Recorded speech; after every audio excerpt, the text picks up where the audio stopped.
Well, it's a miserable, grey, rainy, blustery day down here on the banks of the River Mersey. But with regards to the new Everton Stadium project, it's an absolutely momentous day. Now, they're not very big, but they're certainly the right colour, and eventually there will be nearly 53,000 of them.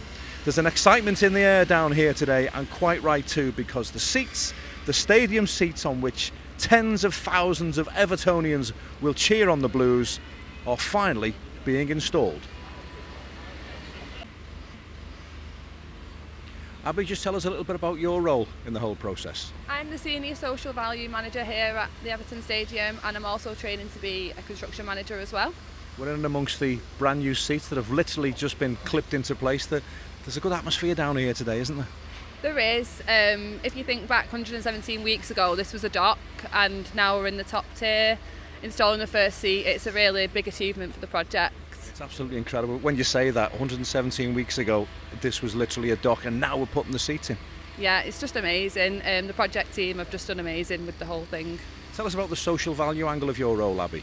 Yeah, so the social value on the project basically is the Section 106, and that's regarding local employment, local apprentices, engagements with education partners, anything like that really. So yeah, we look after everything like that. That's been so important. That's been pivotal to this whole project, hasn't it? Local people being involved. It has, yeah. So I've engaged with Everton in the community, Liverpool in Work, who are the skills and employment team of Liverpool City Council, to make sure that local people are getting jobs. As a pivotal part of this whole process, is it to get a sense of pride when we have something as monumental as this, the new seats going in? Yeah, of course. It's a massive achievement, isn't it? Like, to get to this point now.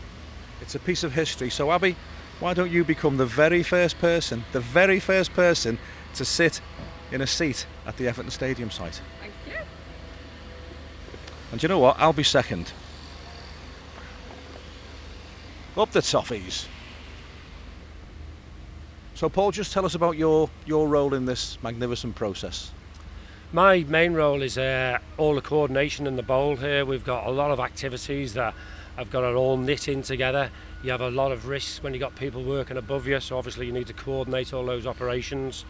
Another issue with the seating, it might look as if it's like a simple follow-on operation, but on the basis that you've got 50,000 holes to drill, there's a lot of safety issues there with hand-arm vibration, and Blue Cube, being led by our engineered safety team, have come up with a really good new drilling method where they've got new drill rigs on this site, and we've done some independent testing with people doing dust analysis and that, and it's near enough completely taken away the risk of hand-arm vibration and the dust. So that's been a massive move on this job to move to a different level of safety on the drilling of the holes on the job. The first of the seats are going in. Eventually there'll be nearly 53,000 seats. When will the last seat be installed? The last seat will be installed round about Easter next year. So we've got to get all the upper tier. The biggest job that you don't see is the drilling. So most of the drilling in the upper tier has already been taking place. So the upper tier will change very quickly now. Hopefully by Christmas the whole upper tier will have blue seats in them. The lower tier, obviously on the construction methods we've got, we can't put the lower tier in until the steelwork's finished. The steelwork main lift was finished yesterday, so now the bigger cranes are moving off the pitch. We can start installing the lower tier, which should all be in place December time, so then we can really start focusing on the lower tier, the drilling and getting the seats in. So come Easter, hopefully we'll get a lot of the seats in for the lower tier as well and have it finished.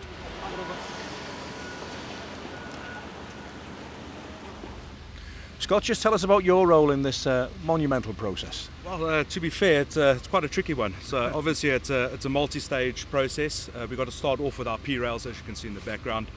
Once those are all in and fitted, then we get our dims for the rail cutting to make sure that we can actually fit the right amount of seats per row. So I am in charge of making sure that the process flows correctly. We're hitting our program records on time, making sure deliveries, the lads are kept up in good shape. Must be miles and miles, quite literally, of these rails. Yeah, so on the rail aspect, one of our rails is about 7.2 meters long. Each run of about 28 seats takes about 2 rails each, so that's quite a logistical challenge for us to get them up and down the stairs. And then obviously once they're down there, measured in place, we cut them in spot, seal them off, installed, and then The hardest part of this is the understructure setting, so it's the drilling of the holes for the brackets, making sure that they're all spaced out correctly so we don't have any clashes with the seat brackets and the actual stanchion itself. Then it is getting the rails on, setting the rail height to a specific setting, and then it's just a matter of getting the chairs clipped on, spaced out and screwed off. How many will be delivered at a time? So we are starting to look at now 2 containers a week. Each container has 1,800 seats in to be getting delivered now until the end of the project. As with every big project, you have to do a little bit of testing, Scott. We've had a couple of seats, 1 or 2 seats dotted around the place, but for clarification, these are the first permanent stadium seats. Yes, I can confirm that. So on the lower tier, on the northwest corner, on the lower tier, that was a mock-up for the safe standing that we will be doing. Make sure that everything was compliant, that there would be no head clashes with the rails, etc. These are the first seats that have been installed now. There's not going to be a bad seat in the house, is it? There's not going to be a bad view in the house. There's no doubt about it. I also think that's the angle of the terracing that helps you do that. It's giving you that feeling that you're right there, part of the game as it's happening.